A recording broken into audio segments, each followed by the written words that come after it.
नमस्कार, स्वागत है आप सभी का मेट्रो न्यूज में और मैं हूं आपके साथ आयुष छत्रांश। चलिए इस बुलेटिन की शुरुआत करेंगे। 23 सितंबर को पाटोदा में शहीदों को श्रद्धांजलि देने के लिए केंद्रीय मंत्री राव इंद्रजीत सिंह पहुंचेंगे। उनके साथ ही राव समर्थक मोकलवास गांव में जगह जगह जाकर लोगों को शहीद दिवस का निमंत्रण भी दिया। लोगों को देश के लिए शहीद हुए योद्धाओं को श्रद्धांजलि देने के लिए आमंत्रित किया। शहीदों को श्रद्धांजलि देने के लिए प्रदेश के तमाम सांसद और विधायक भी पहुंचेंगे। शहीद सम्मान में गुरुग्राम जिले के अलावा झज्जर के लोग भी शहीदों को श्रद्धांजलि देने के लिए पहुंचेंगे। इस अवसर पर लाखों की संख्या में लोगों के पहुंचने की उम्मीद है। केंद्रीय मंत्री राव इंद्रजीत सिंह के समर्थक इस रैली को सफल बनाने के लिए काफी मेहनत कर रहे हैं और लोगों को शहीदों को श्रद्धांजलि देने के लिए आमंत्रित कर रहे हैं। शहीदी दिवस के लिए आज हमने अपने गांव फकरपुर, पचगावा, कुकड़ोला, बिंदोड़ा, शंकरवाड़ी, ढाणी, मूसेपर ढाणी, आसपास के सभी गांवों में घर घर जाकर और लोगों को इकट्ठा करके इसके लिए कल के लिए आमंत्रित किया। और इस प्रोग्राम को लेकर सभी गांवों में, आसपास के एरिए में और अदर जिलों में बहुत भारी उत्साह है और हम सब मिलकर शहीदों को नमन करेंगे। और इस अवसर पर केंद्रीय मंत्री राव इंद्रजीत सिंह जी मुख्य अतिथि होंगे और उनके साथ 4-5 सांसद और हरियाणा के कई मंत्री और एमएलए गण मौजूद रहेंगे। आप सभी से, आपके माध्यम से, चैनल के माध्यम, इंडिया न्यूज़ हरियाणा के माध्यम से हम आपको धन्यवाद भी देते हैं जो आप इस शहीदी दिवस कार्यक्रम के लिए लोगों को जागरूक कर रहे हैं। और हमारे साथ भाई वीरेंद्र यादव अवलू लंबड़दार जो कि दिन रात एडी से चोटी का जोर लगा के दिन रात सभी गांव में घूम घूम के लोगों को आमंत्रित कर रहे हैं। वहीं गुरुग्राम समेत हरियाणा के 14 जिलों में 10 साल पुराने डीजल और 15 साल पुराने पेट्रोल इंजन वाले वाहन पर पुलिस सख्त कार्रवाई करने वाली है। सुप्रीम कोर्ट के आदेश के बाद अब ऐसे वाहनों को जब्त किया जाएगा। दरअसल वायु प्रदूषण को रोकने के लिए सुप्रीम कोर्ट और एनजीटी ने एनसीआर क्षेत्र में पुराने वाहनों पर प्रतिबंध लगाया है। इसके लिए अब गुरुग्राम पुलिस विशेष अभियान चलाने वाली है। गुरुग्राम पुलिस के डीसीपी ट्रैफिक रविंद्र तोमर की माने तो सुप्रीम कोर्ट और एनजीटी के आदेश की अवहेलना करने वालों के खिलाफ अब गुरुग्राम पुलिस सख्त कार्रवाई करेगी। इसके लिए गुरुग्राम में तैनात ट्रैफिक पुलिस के 100 जेटीओ को सख्त निर्देश दिया गया है। वहीं कुछ ऐसे इलाके भी चिन्हित किए गए हैं जहां पर 10 साल से पुराने डीजल ऑटो अधिक चलते हैं। ऐसी जगह पर विशेष अभियान गुरुग्राम पुलिस चलाएगी।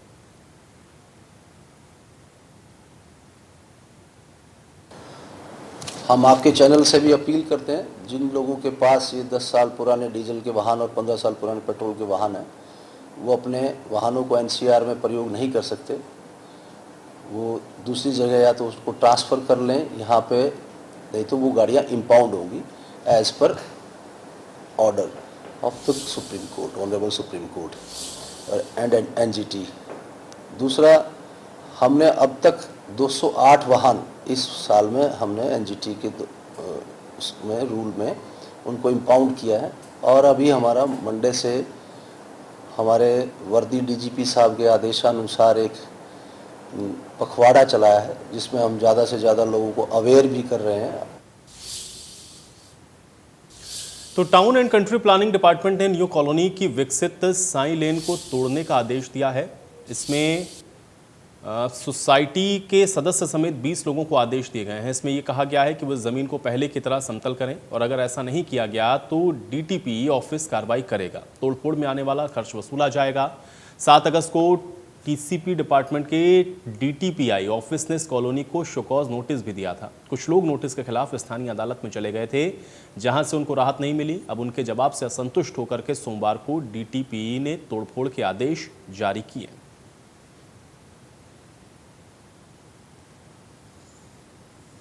यहाँ पे जो नोटिस लगे हैं, हाँ, उसके बारे में तो हम बहुत परेशान हैं। हर जगह न्यूज़ में हर जगह आ रहा है और ये नोटिस लगाने का कुछ मतलब नहीं है क्योंकि हम इतने 3 साल से रह रहे हैं, 4 साल से, और सारी फैमिली रह रही है। बहुत सारी फैमिली आप देख ही रहे हो कितनी सारी बिल्डिंगें बनी हुई है और सारी लीगल तरीके से रह रहे हैं क्योंकि अगर हम क्योंकि अगर हम फ्लैट खरीदने जाते हैं तो वहाँ पे लीगल यही देखा जाता है कि रजिस्ट्री हो रही है कि नहीं हो रही है, आप हाउस टैक्स भर रहे हो नहीं, बैंक भी लोन नहीं देता अगर लीगल नहीं होता है तो, लाइट बिजली का बिल भर रहे हैं, पानी का भर रहे हैं, हाउस टैक्स भर रहे हैं, सारी लीगल तरीके से लिया हुआ है। वो अपना पर्सनली आकर के हमें परेशान कर रहा है। ऐसे गुड़गांव में बहुत सारे फ्लैट्स बने हुए हैं वहाँ नहीं जाकर के पर्सनली हमारे ही सोसाइटी को टारगेट किया जा रहा है, तोड़ने की धमकी दी जा रही है। वो आए थे, बात कर रहे थे, वो बात करने के लिए तैयार नहीं है कि हम बात कर रहे हैं, आप कुछ तो हमें दो, है ना। इतने टाइम से ये बना हुआ है, 3 साल से बना हुआ है फ्लैट, जब बन रहा था तब कहाँ थे। मेरा हमें तो रोज़ की रोज़ यही टेंशन लगी हुई है, रात की नींद हराम हुई पड़ी है हमारी कि ये तोड़ा फोड़ी का सिस्टम, रोज़ ऑर्डर भी आ चुके हैं तोड़ा फोड़ी के। हमें ये समझ नहीं आ रहा ये हो क्या रहा है।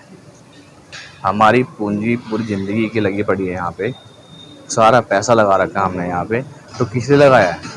1 साल रहने के लिए लगाया है क्या हमने? ये जो नोटिस वगैरह लगे हुए हैं ये एक्चुअली बिल्डर्स के खिलाफ हैं, लेकिन ये डिमोलिश का नोटिस पूरा यहाँ पर बिल्डिंग के नाम पे आ गया है। यहाँ पे सारे के सारे रेजिडेंट्स रह रहे हैं, 135 फ्लैट वाले बंदे रह रहे हैं यहाँ पर, जो कि बिल्कुल टोटली रॉन्ग है। यहाँ पर सरकार की मिलीभगत या बिल्डरों की मिलीभगत के कारण ये नॉर्मल जो पब्लिक है इनको भुगतना पड़ रहा है। आम आदमी की यहाँ पर क्या गलती है? यहाँ पर कुछ गलती नहीं है। हमने सारे के सारे प्रोसीजर से यहाँ पर फ्लैट्स लिए हुए हैं, उसके बावजूद हम लोग को तंग किया जा रहा है। डिमोलिश के नोटिस आ गए हैं। आप लोग को समझ आ रहा होगा कि एक इंसान की जब पूरी गाड़ी कमाई, अपनी पूरी ज़िंदगी की कमाई एक फ्लैट में निकल जाती है, उसके बाद उसको तोड़ने के लिए बोला जाता है, तो उन लोगों पे क्या असर होता होगा। और यहाँ पे करीबन 135 फ्लैट्स बने हुए हैं और यहाँ अगर आप देखेंगे तो सारे लोग रह रहे हैं। पीछे हमारे पास एक नोटिस आया कि शोकॉज नोटिस था, जहाँ पे बोला गया कि ये जो फ्लैट कटे हैं ये अवैध हैं। तो कल अगर आप देख रहे हैं मेरी पीछे की दीवार पे, तो एक और नोटिस लगा है जिसमें उन्होंने रिस्टोरेशन के ऑर्डर दिए हैं। फ्लैट तोड़े जाएंगे, लीगल नहीं है तो फिर रजिस्ट्री क्यों करें? क्यों बिजली के बिल हम दे रहे हैं जब लीगल नहीं है? तो क्यों नहीं एक्शन लिया गया? मेरे हस्बैंड को हार्ट की प्रॉब्लम हो गई है, परसों उनको स्टेंट डलवाना है, मेरे को फ्राइडे को एडमिट करना है। मैं मकान का देखूं कि मैं अपने हस्बैंड को देखूं?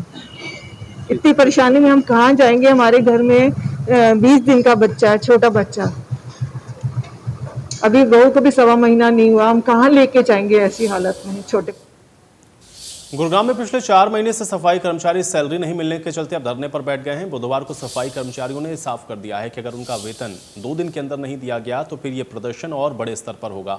इस कड़ी में बुधवार को निगम कमिश्नर के ऑफिस के बाहर बैठकर कर्मचारियों ने नारेबाजी की है, ठेकेदार के खिलाफ प्रदर्शन किया है। पिछले 40 दिनों से लगातार कर्मचारी इस बात का विरोध कर रहे हैं कि उनको जो सहूलियत मिलनी चाहिए ठेकेदार की तरफ से नहीं मिल रही है।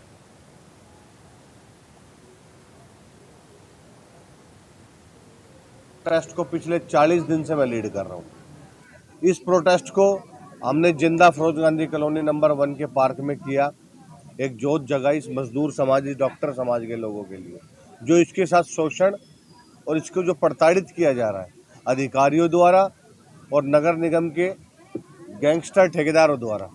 वे गैंगस्टर ठेकेदार मैं इसलिए बोल रहा हूँ कि लोगों को वो जान से मारने की धमकी देते हैं। मेरे पीछे कल इन्होंने षड्यंत्र रचाया। 40 से 50 लोगों को मेरे इस धरने स्थल पे रात को 11 बजे गोरों को ढूंढने के लिए लोगों को भेजा। मेरे घरों के बाहर चक्कर ये लोग लगवा रहे हैं। मैं आपके चैनल के माध्यम से बता दूं कि कल को गौरव ताक के साथ कोई भी क्षति होती है, जो भी शारीरिक क्षति होती है, तो इसका जिम्मेदार नगर निगम गुड़गांव का अधिकारी और साई इंटरप्राइज का ठेकेदार सत्य जिम्मेदार होगा। सैलरी मिल रही है और जिनका लिस्ट में नाम आया था और आदमी रख लिए, जिनका लिस्ट में नाम नहीं था वो भगा दिए इन लोगों ने। हमारी कोई मांग इतनी बड़ी भारी नहीं है। अगर चाहे ना 10 मिनट के अंदर ये धरना खत्म कर सकते हैं, अगर ये मांगे हमारी पूरी कर दे। हमारे को कोई शौक थोड़ी है। आज देखो कितनी बारिश हो रही है, फिर भी हमारे लोग यहाँ पे पड़े हुए हैं। किस लिए पड़े हुए हैं? खाली हमारी अपनी पेट के लिए, लड़ाई के लिए। हमें को गवर्नमेंट से कोई फालतू फंड की चीज़ें नहीं मांग रहे, ये दे दो और वो दे दो। SI कार्ड कोई दूसरी चीज़ थोड़ी है, बेकार की चीज़ें थोड़ी है। ये सर एक तो देखिए सैलरी का मुद्दा है।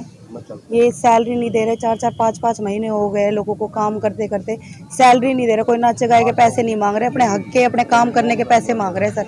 और दूसरे लोग हटाए गए हैं यहाँ पे। क्यों हटाए गए? काम करते करते बिना बताओ कारण के। उधर गुरुग्राम के सेक्टर 4 के वैश्य धर्मशाला में 3 दिवसीय दिव्य गीता सत्संग का आयोजन होगा। स्वामी ज्ञानानंद महाराज अपनी मधुर वाणी से श्रद्धालुओं को दिव्य भगवत गीता का पाठ सुनाएंगे। इससे गुरुग्राम में शांति और आपसी मेल मिलाप को बढ़ाने में मदद मिलेगी। साथ ही श्रद्धालुओं में काफ़ी उत्साह भी नजर आ रहा है। स्वामी ज्ञानानंद का कहना है कि भगवान ने गीता में लिखा है कि गीता का स्मरण करने से सारी पीड़ाएं दूर होती हैं और साथ ही बंद रास्ते भी अपने आप खुलते हैं। गुरुग्राम के स्कूल और कॉलेज में भी अब गीता का पाठ कराया जाएगा, जिससे उनको गीता के बारे में जानकारी मिले और वो गीता के बारे में जान सके।